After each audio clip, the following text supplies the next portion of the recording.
On the menu in this video is a big hunk of beef. This is a 9-pound sirloin tip roast. Now we're going to be cooking this up tomorrow out on the grill. Today I want to get it seasoned up.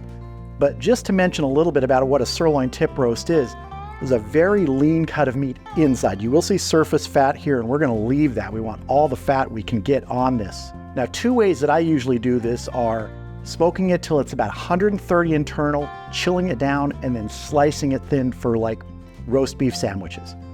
The other way is the way we're going to do this tomorrow is we're going to smoke it to 130 degrees internal or so, and then we're going to transfer it into a pan, add some liquids, and we're going to finish it on the smoker braising. It's going to be covered up nice and tight so it helps retain that moisture, and at the end we're going to have some nice beef for sandwiches.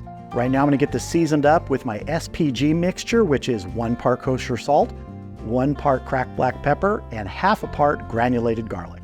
Got a lot of surface moisture here. Don't really need a binder. If you want to use one, go ahead. I generally don't if it doesn't need it. Now, if there's any big, thick pieces of membrane on here, you can take those off. There's a few smaller, thin pieces of silver skin I'm not going to worry about. This is one of those cuts that you can actually get for a pretty good price a lot of the time because it's considered a tougher cut. You really do have to treat it one of those two ways usually, medium rare and slice thin, or take it to pulled.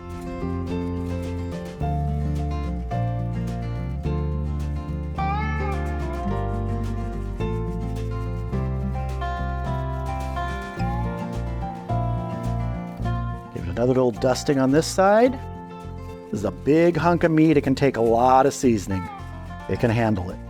Want to get a rack under this here. That way when it sits in the refrigerator overnight, it's not sitting in any juices that sweat out. Any more little spots here? I think it's looking pretty good. All right, this is ready to get in the refrigerator overnight. Let that seasoning soak in.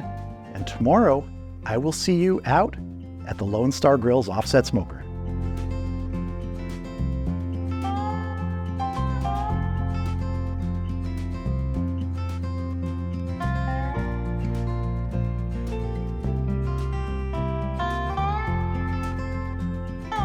All right, the Lone Star Grill's offset is up to temp. My target today is 275 degrees. I'm burning white oak.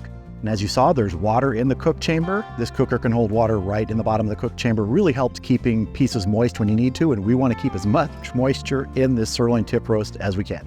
So let's go ahead and get it on.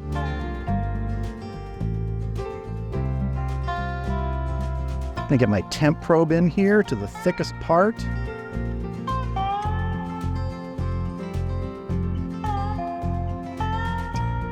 All right, we're gonna close the lid, get smoking, and we're going to come back when it hits 130.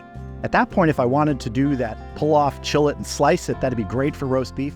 But we're going to be doing a braise with this today, so at that point, we're going to transfer it into a pan with some really delicious liquids we're going to add. So get it closed up and get smoking. See you back here when we hit 130. All right, we've been going just a little over an hour. I want to take a look and see if we need to spritz. Internal temp's about 70 degrees, so we got about 60 degrees to go. So let's take a look. I'm liking the looks of that. But I do see a little dryness there, so we're going to spritz it with just some plain water.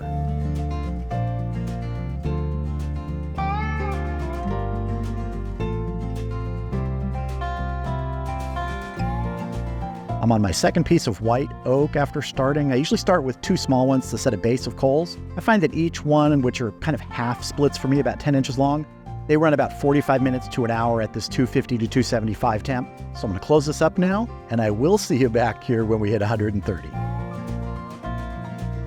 All right, we're just about to hit 130 internal, and the wind is really kicked up here. Let's go ahead and get our sirloin tip roast into foil pans with some great braising liquid. That is a good looking roast. So I'm going to be leaving the temperature probe in right where it is. We're going to kind of foil around it to cover this after we get it in the pan.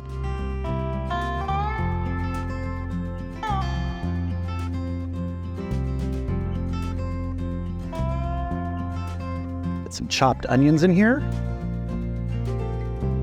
32 ounces of beef broth.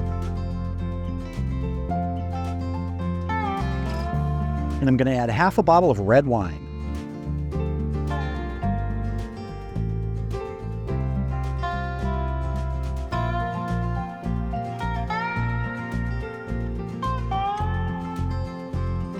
All right, that's double sealed with foil on top. It's going to go until it reaches 200 internal. Once it gets to 200 internal, it's going to go inside and it's just going to sit for about a half an hour. Then we'll move on to making the rest of it. And I will see you in there then, because this wind is really kicking up and I'm going to get this closed up and get the cameras inside. Well, here is our sirloin tip roast. Now, it's been resting for half an hour after a total 7-hour cook. It was about 3 hours unwrapped and another almost 4 hours wrapped in the foil pan with the braising liquid. Got a great bark on the outside here, and I have it in my tray here on a cutting board because I'm just going to try and minimize the mess. Now, I think I mentioned earlier in the video and maybe even outside that when I hit that 130, that's the time, if I was going to make just straight up roast beef, I would take it off, wrap it tightly in foil, and chill it down overnight in the refrigerator so I could get nice thin slices. When it firms up after being chilled, that's really easy, whether I'm using my electric slicer or just a nice long knife like this.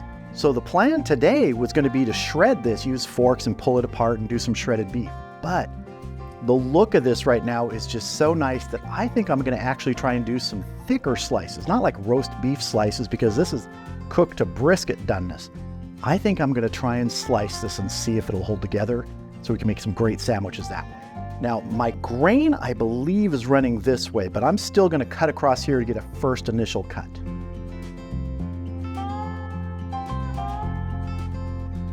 Oh, yes. Oh, that is good. Now, when you cook a sirloin tip roast like this, you can get a little dry. That's why you have the braising liquid. Now, I took some of that braising liquid and reduced it a bit in a saucepan because that's what we're going to use to kind of put on top of this. Let me get a little slice this way real quick. Oh, yes. That's the way I want to go. So let's slice up some pieces for our sandwiches here. And this is still extremely hot, but this is slicing up nicely.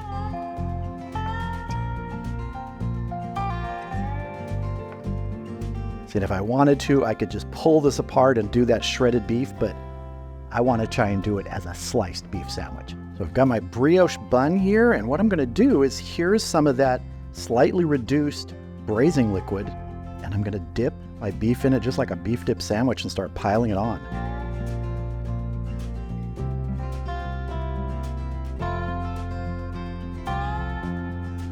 We'll throw a nice big dill pickle on top. And now I could add a lot of different things to this. I could put barbecue sauce on it. I could put a coleslaw. I could put lots of things, but I like the beefy flavor of this cut when you do it this way. That's what I want to enjoy, just a little bit of that pickled brightness for this. There we go, our sirloin tip roast sandwich. Let's dive in and have a taste. I mean, that bark on there just turned out fantastic. Let's see how it tastes. Good smoke flavor, great flavor from just that simple SPG rub. And the braise with that red wine, the beef broth, the onions, just brings more flavor to the meat as it finishes up. This is a fantastic way to do this. Could have shredded it, but I really wanted to try that slice with it being super tender and pull apart. Worked great.